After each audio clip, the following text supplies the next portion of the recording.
Call to order the September 24th meeting of the Board of Public Works Trustees. It's 3:30 p.m. We have the agenda before us and it's been sent out. So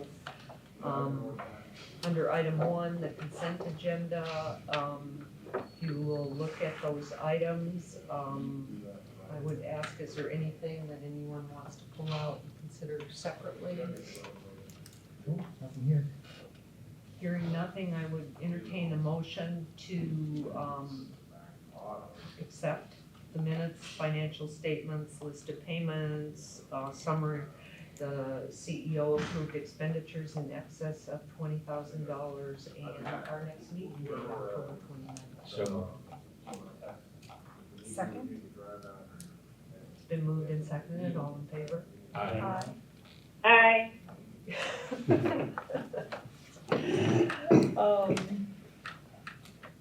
Public comment hearing, is there anyone here that would like to make comment?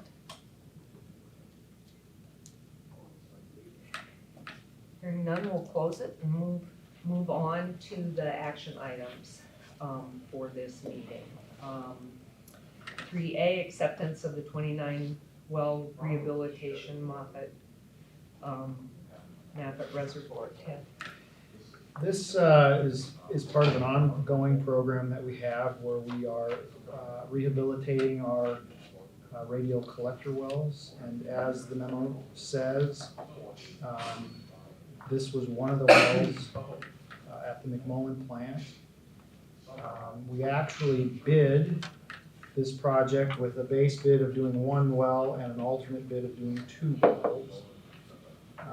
The prices were a little bit high, but more so from a timing perspective, we decided that we would just do 1 of the wells because the contractor's proposed schedule for doing 2 wells was going to take us a little too far into the year. So we opted to only do 1 well. We had some bad fortune and good fortune during that project. While they were there rehabilitating that well, one of the adjacent well pumps failed. And when they pulled the well pump, they could tell it was damaged by sand getting into the caisson. They were able to work with the contractor who was right next door to very quickly get into the caisson and inspect. They found a significant amount of sand. They were able to inspect the laterals and found that one of them had been damaged and was allowing sand from the river bottom into the caisson and causing that pump damage. So we had a couple of change orders to accommodate that work. It was very fortunate that the timing worked out so they could do that work right where they were there. We repaired the pump. This was all in the spring just before high pumpage. We got everything repaired and back in place and ready to go and got good prices, but most importantly, excellent timing. So there was a couple of change orders on the project totaling about $65,000. All the work is done, and we would recommend that the board accept the project. Any questions? And I would entertain a motion to accept the 2019 well rehabilitation Moffett Reservoir contract completed by Lane Christensen Company in the amount of $284,115. So, second. Been moved and seconded, all in favor? Aye. Aye. Aye. Opposed? Okay. Item 2. Request authorization to, request authorization to reimburse the city of Des Moines for water main relocations for 47th and Holcomb Storm Sewer improvements. This is one of the city's storm sewer improvement projects, one of their flood mitigation projects. They are going to install a rather large box culvert, 12 feet by 6 feet in 47th Street from Hickman north to Beaver Crest. Our water main is in conflict with that work and will need to be replaced. And the project has been bid, contractor's been selected, and what we're requesting permission for here is to reimburse the city for that work once it is complete. Questions? Can I have a motion to authorize staff to reimburse the city of Des Moines for water main relocations included in the 47th and Holcomb Storm Sewer Improvements project? So moved. Second. Been moved and seconded, all in favor? Aye. Aye. Aye. Opposed? All right, moving along. The next item is review of legal services. 3C would be. Oh, This oh, one. that one, okay. I'm sorry. Why do I have problems doing that? ABC. 3C, request authorization to execute a 28E agreement between Des Moines Water Works and the city of Norwalk for design, construction, and funding of Norwalk water utility improvement. This is the next phase of what has been a very successful regional cooperative project. You will recall that we worked with the city of Norwalk, the city of Cumming, and the city of West Des Moines to jointly construct a transmission main running south from the McMullen treatment plant to a joint use pumping station on the southern edge of the Moffett Reservoir property, and then additional transmission across the interstate and down into the city of Cumming. That piping on those two projects is all complete, in place. The pumping station is moving along well, nearing completion. This is the next phase of that project, which is extension of transmission, 16-inch transmission line from essentially the city of Cumming to the city of Norwalk. This is a project that will be completely paid for by Norwalk. Our staff and engineering, Michael and his folks, will do the design and bid and award the contract and oversee the construction of what will become a Norwalk facility, 100% reimbursed by the city of Norwalk. And we would ask for your approval to execute the 2080 agreement, which has already been executed by the Norwalk City Council. Questions? I have a question. I noticed that there's a portion in red. What's the significance of that text in red in the 2080 agreement? I can Is answer that that too. new? I Or will let Michael take a stab at explaining the portion in red. And that's part 3, number 3, right? That was an edit made by Norwalk staff just prior to their council meeting on September 5th that we are comfortable with essentially. But it was an edit. Okay, It was an edit to the document it was an edit to our final document. So what we were putting in front of you, of course, is what they signed. but we're comfortable with it and it meets what our expectations of what the 2080 agreement was going to be. Correct. They just wanted assurance that they had the freedom to tap that water main, which was, in our view, certainly implied, but they wanted some additional language in there to drive that point forward. Okay, thank you. Absolutely. And I have a motion to approve the 28E agreement between Des Moines Water Works and the city of Norwalk for the Norwalk water utility improvements. So moved. Second. Been moved and seconded, all in favor? Aye. Aye. Opposed? All right, now we're at 3D review of legal services. And there are. Last month, staff was asked to review the process that we have used historically for selecting legal counsel for the board. And what you have before you here in the memo is basically a chronology of what we were able to determine from our review of the historical documents. Basically, Des Moines Water Works has always had outside legal counsel since the inception.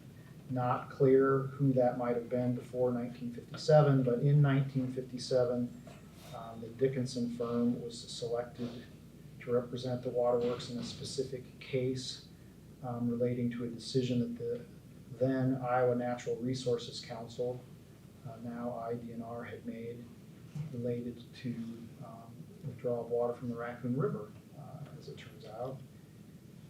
J.D. Mackman of the Dickinson firm was appointed legal counsel to the board at that time and served in that capacity from 1957 until 1998. In November of 1998, in anticipation of his retirement, there was a request for proposals issued, and a number of firms, 7, I believe, of firms responded. The chair and vice chair reviewed those proposals, and at that time decided that there was not reason to change due to the level of service and some other things. Absence of conflict of interest with other entities was one point made in that memo in 1998. They also at that time appointed Rick as legal counsel to the board, and Rick has served in that capacity since that time. Twice during that period of time that I was able to find, there was an official review of fees and a comparison of basically hourly rates from other firms, but there has been no additional request for proposal or anything like that. We found no specific reference to any formal process. For example, there's no process that would say the legal services are put out to RFP every 10 years or anything like that, but just this historical perspective on what has happened. Ted, could I ask a question, because Dave and I were just looking at the March 2011 and May 2013. Yes. As I recall that, it was not really any type of RFP, but No. more of a survey that was done by our staff to check into what the hourly rates would be from different legal firms. So that's the way I recall it, Dave, but if anyone else remembers it differently. That's absolutely correct, Sue. From my review of the documents, there was no RFP in either of those cases. Was that board initiated or was it Or Steve? there were a lot of questions we had, I know, and whether the staff recommended, but there were questions, I know. From what I could tell, and there wasn't a lot of documentation, it appeared that at least one of those cases, and I don't remember which one, but it was board initiated, a board initiated review of fees for service. But there was not an official RFP that went out. It was more of a polling of Right. firms, and I did see, in at least one case, there was a chart of what those fees were at that time. I didn't include that because I didn't think it was probably relevant this far down the road, but it was not an RFP, it was more of a polling.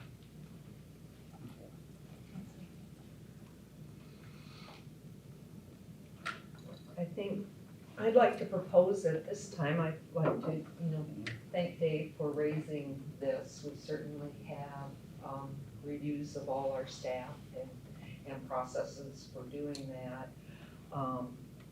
So I'd like to propose that we refer this issue to the Finance and Audit Committee to make recommendations to the full board with respect to a process and how we go about.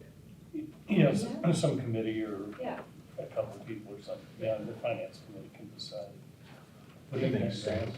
I mean, I think that, I think we need to do, I'd like to do, at the finance committee, we can discuss this, but I think we should establish, some, two things, a regular review, and it doesn't, I don't think, in my view, and I want you guys to think about this before we discuss it at committee, but I don't think it's necessarily an annual review, that might be too often, and maybe ask around and if we can find what others do. I don't know if every 2 years or some sort of what the length of time Yeah. is, to have a regular review and. Yeah, like 2 years with the change of officers. Maybe that makes sense. But anyway, so that review, and then, we should discuss the RFP because these things get rarer and rarer these days, but our legal counsel hasn't changed since before I was born. As I said, that gets more rare and more rare. So I think we should consider probably doing some sort of RFP, and we need to think about timing on that.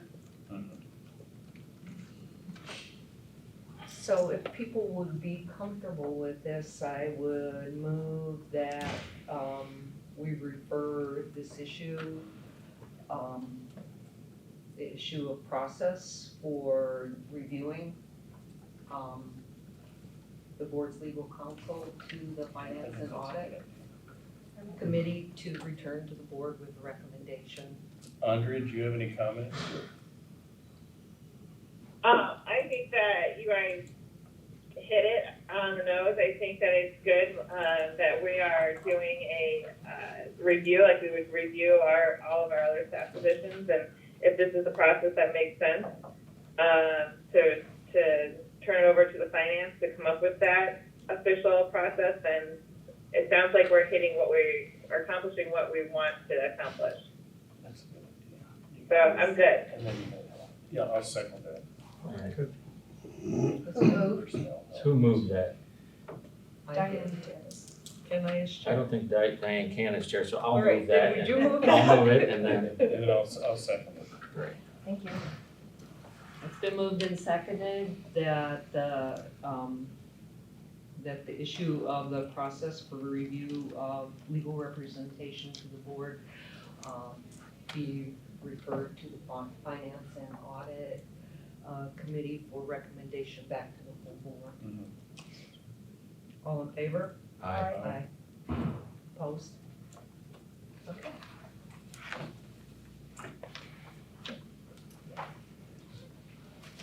So now we're at item 3E, regionalization discussion.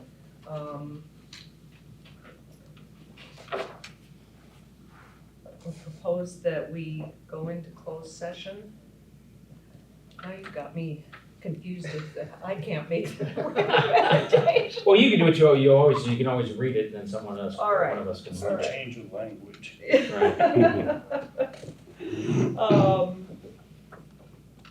Recommended that we go into closed session. Section 388.9 parent 1 of the Code of Iowa allows a closed session to discuss marketing and pricing strategies and proprietary information that may impact the competitive position by public disclosure not required of potential or actual competitors related to ongoing negotiations over creating an integrated regional water authority. Each of these topics should be discussed in closed session to avoid disclosure likely to prejudice or disadvantage the position of Des Moines Water Works. I would entertain a motion. So moved. So moved. Let's take Andrea moving. A second. Okay, Andrea, you moved that. Graham second. Yep. Second. It's been moved and seconded that we go into closed session to discuss, regionalization. We need a voice vote on that. Yes. Andrew Bolton, Yes. Dave Carlson, Yes. Sue Hubbard, Yes. Diane Munns, Yes. Graham Gillette. Yes. So having decided to go into closed session, we need to clear the room of anyone who is not authorized to hear us. We are going back into open session. We have action to be taken from our closed session. We'll have legal counsel. This is a fairly safe action over, that culminates over many discussions. Yes, We've taken over the Yes. last year. exactly. So if we could have the motion read to see if a board member would like to move it. A motion to authorize and direct staff to prepare a white paper in consultation with board member Graham Gillette, laying out the history, purposes, and benefits of creating a regional water utility that has shared governance with regional partners and an option to transfer assets in the future, along with the terms proposed for negotiation in accordance with the tenor of prior board discussions, and release the white paper after review from individual board members no later than the week beginning September 30, 2019. So this is Andrea. So moved. I'll second it. It's Dave. So I just want to state for clarity purposes, we're gonna draft this thing, and sometime next week. And the only reason we're being caged on the time is, it's a lot of work that has to be done over the next few days. And so sometime next week, this will be released to the public. Well, thank you for agreeing to do that. Yes. It's been moved and seconded. I'm not gonna repeat it. It has been moved and seconded. All in favor? Aye. Aye. Opposed? Thank you, everyone, for that, and thank you, Graham, for taking on this extra drafting responsibility. All right, we have, I think, one more item. We have, in the information items, I think there's not much to report from the committee meetings because planning and customer relations were both canceled, and finance and audit is what we're gonna talk about next, which is rates. At the finance and audit committee, staff presented a recommendation for rates, proposed rate increases, including a capital recovery component in the Des Moines rate that was proposed at 25 cents per 1,000 gallons, and then percentage rate increases for the various rate classes. There were a number of questions, good questions raised by the board, and Peggy has spent time since filing information and is prepared to answer those questions.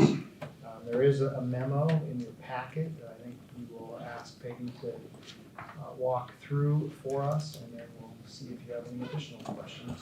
I'm going to go through the timing because this is Yeah, just thank an you. information item. It is, we're not taking any vote We're not today. taking any This will be, the vote will be taken At the, Peggy? at the October board meeting. It'll be on the agenda then, if the board is prepared at that time to. That's an Information. important piece to remember. And the reason, one reason though, why we wanted to bring it back at this meeting for more input from the board is at the October Finance and Audit Committee meeting, not only will we rediscuss this, but we will present a proposed budget. And of course, the amount of money that we have to spend is the underlying basis for any proposed budget. So we were interested in getting, providing the committee, but all the board, with additional information to some of the discussion items and questions that were asked, to, again, just more narrow in, not make a decision, but narrow in the focus of where we're thinking we would go with 2020 rates. I started with the capital improvement fee, simply because that, I guess in my opinion, garnered the most discussion at the committee meeting, so I thought we would start with that. A couple of items that were, let me back up. I think probably the main question or concern at Finance and Audit was at 25 cents per 1,000 gallons across the board in a uniform rate is what that's referred to. For some of the larger customers, that got to be a fairly high amount. And so the question was, what could be done? What would be options to mitigate how much that fee would be for some of our larger customers? We talked about perhaps capping it or having some sort of a decreasing rate structure on that, just as we do with our water rates. The cap idea, a flat out cap saying, 25 cents per 1,000 gallons up to X amount, pick that number, that type of calculation cannot be programmed in our customer billing system. So that kind of takes that off the table. Now, a cap could be achieved in essence by having the 25 cents apply to just the first two rate steps. And at that point, that makes that cap, in essence, be $1,350. Feels a little low for some of our largest customers, and so I took a look at the decreasing block structure. Although the decreasing blocks are not in the regular volume rate are not set at percentage rates. So there's nothing that says that the second rate is X percent of the first rate and the third rate is X percent of the second.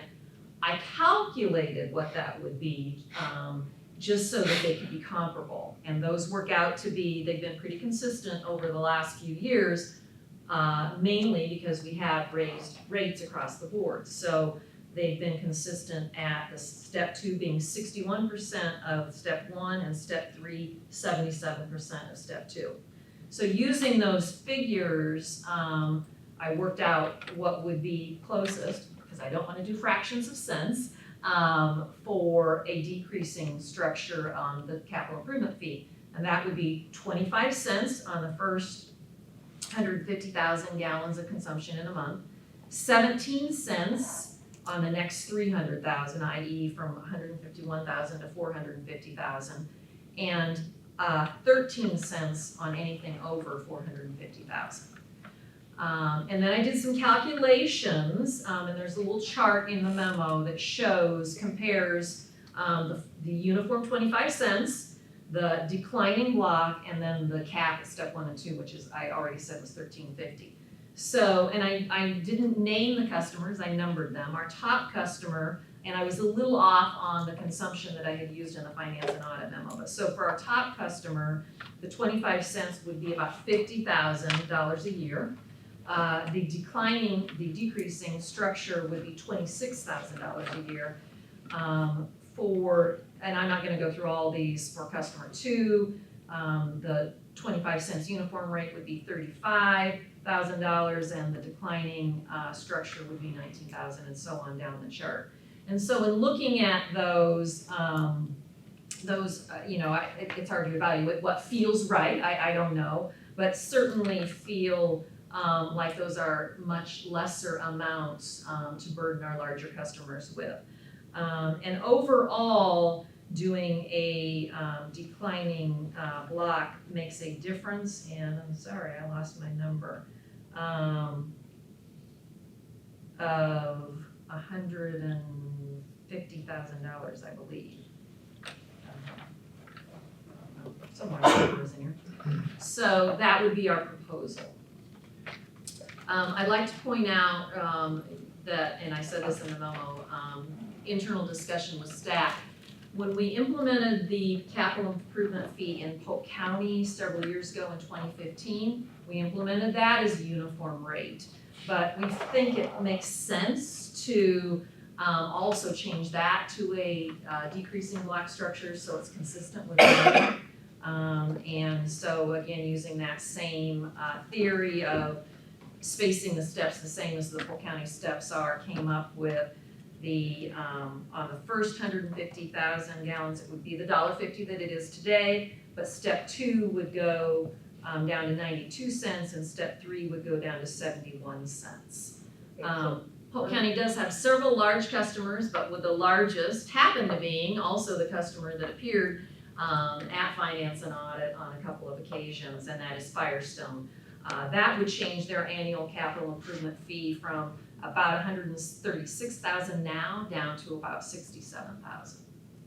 So we're not voting on anything Right. today. What we had asked staff to do, I think there was some concern in that committee meeting about the uniform fee and the burden that it put on some of the large customers Right. that are still located within the city of Des Moines. So we asked staff to go back and come up with options.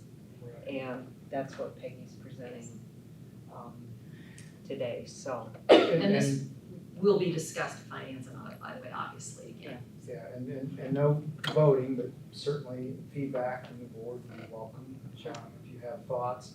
A couple of points that I'd like to make. We talked a little bit at Finance and Audit about the number of residential customers and how they each have a certain amount of pipe, and $50,000 for the largest customer seemed like a lot compared to an individual residential customer, which is true.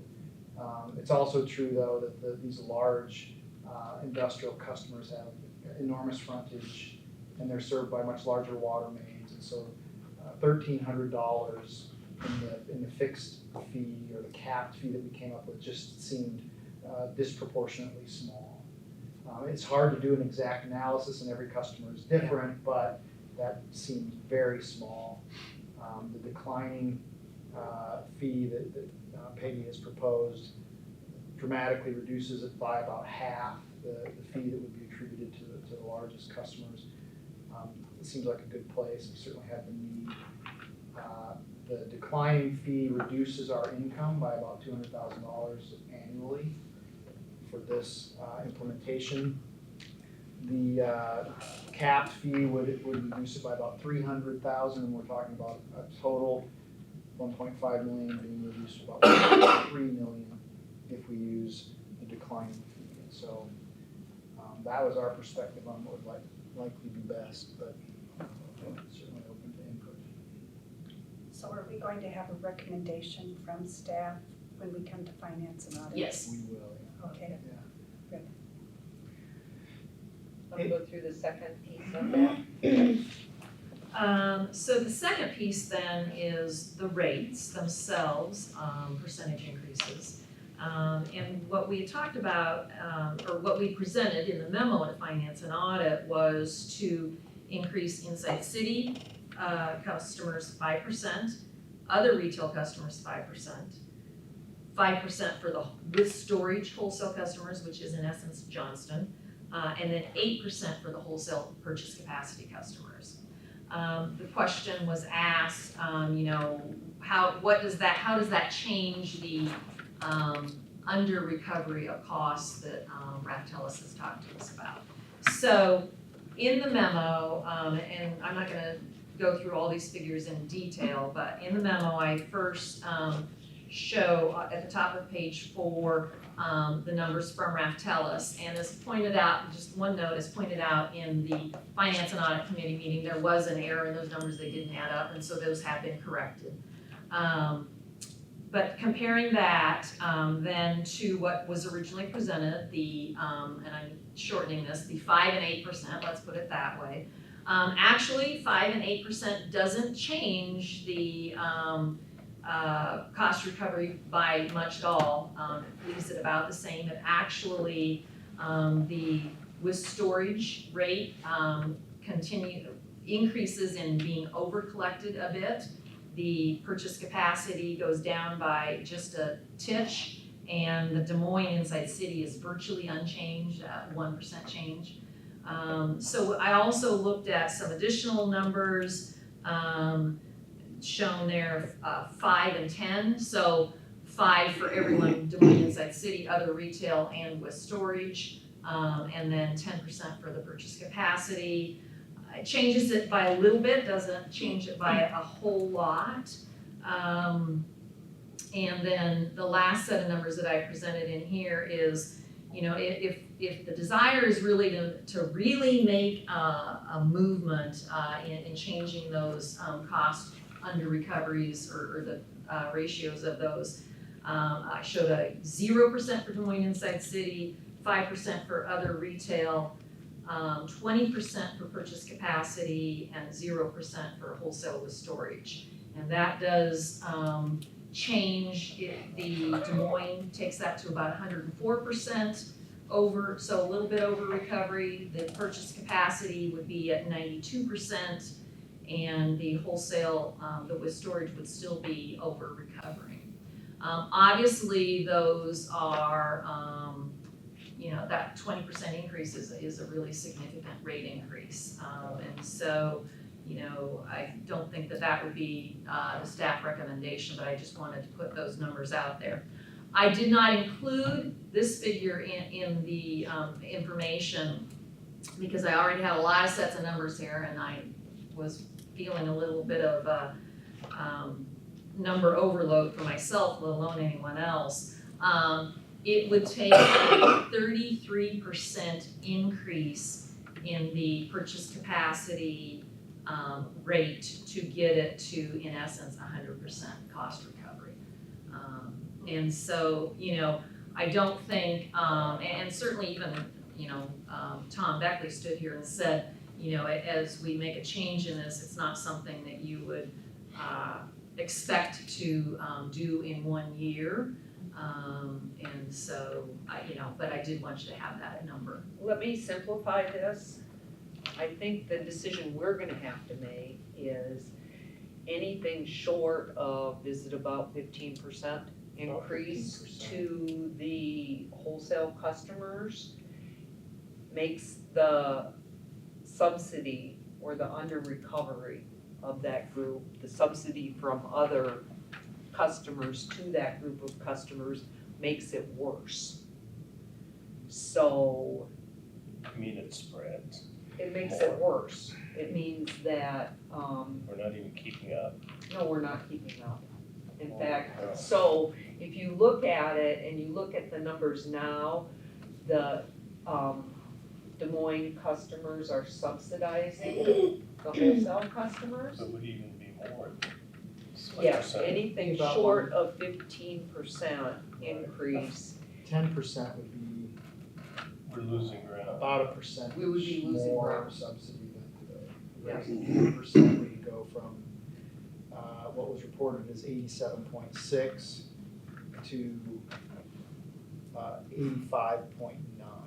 so So percent. directionally, I mean, and it's a decision we're gonna have to make. I agree with, and we're gonna have to talk about this, that you have rate shock, you do not wanna have rate shock.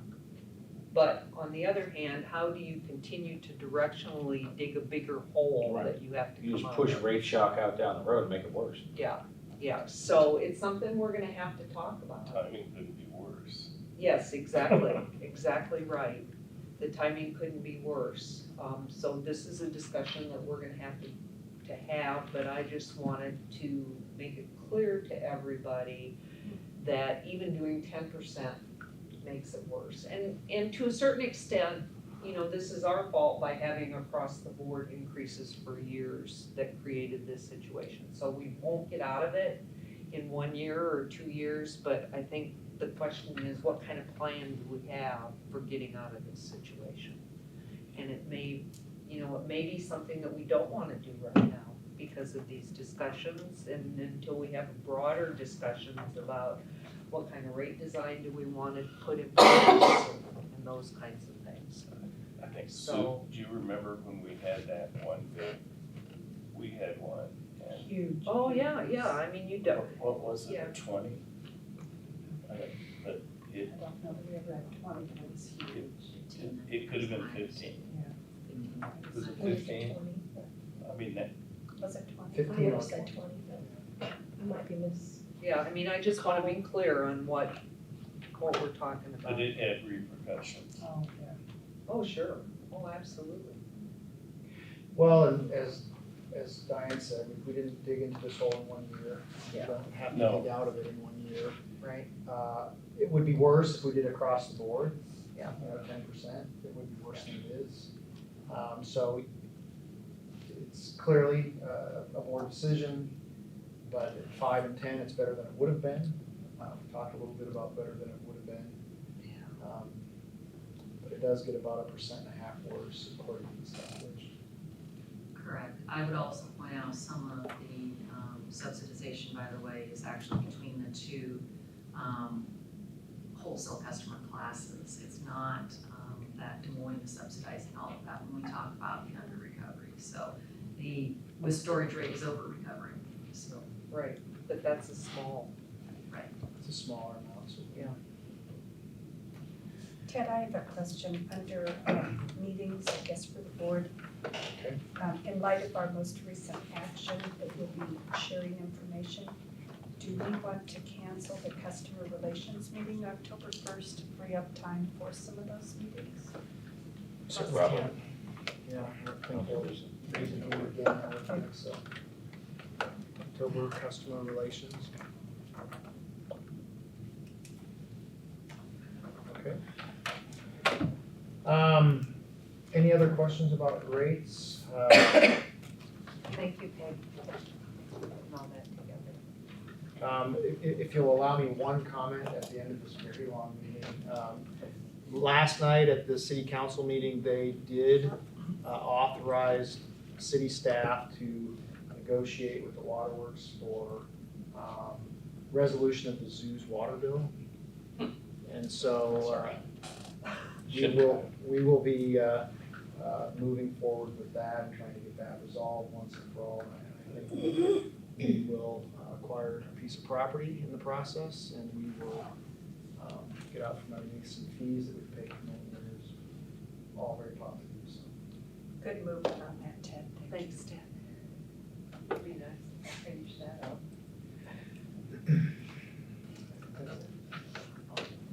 Believe it or not. I move to adjourn. Absolutely. Second. I move in second. All in favor? Aye. Thank you, Andrea, for Thanks, hanging in there with Andrea. us. Thanks, Andrew.